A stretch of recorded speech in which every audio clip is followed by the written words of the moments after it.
Bharatiya Janata party, Shiv Sena, Rashtrawadi Congress, RPI, Rasap आमची ही जी महायुती आहे ही भक्कमपणे एकत्रित आहे। महाराष्ट्रामध्ये देखील महायुतीचं सरकार अत्यंत चांगलं काम करत आहे, लोकांसाठी, लोकांच्या भल्यासाठी काम करत आहे।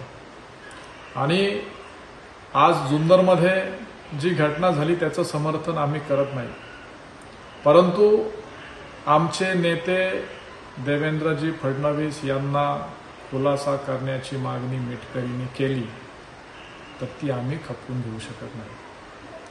अमोल मेटकरींनी आपली उंची पाहावी आणि मग पुढचं पाऊल उचलावं। महायुतीचा धर्म आपण पाळत नाही आहोत, महायुतीचा धर्म आपण पाळायला पाहिजे। देवेंद्रजी आमचे मनातले नेते आहेत, राज्याचे नेते आहेत, त्यांच्या विषयाशी जर कोणी मागणी करत असेल तर राष्ट्रवादी काँग्रेसचे नेते उपमुख्यमंत्री अजितदादा पवार आणि अध्यक्ष सुनीलजी तटकरे यांना देखील ते मान्य नसणार आहे।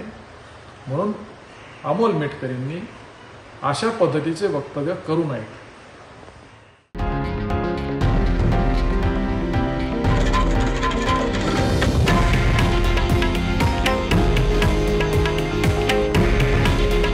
हे आहे देशातील नंबर 1 न्यूज नेटवर्क आणि आपण पाहत आहात TV9 मराठी। काळजी तुमची, हित महाराष्ट्राचं।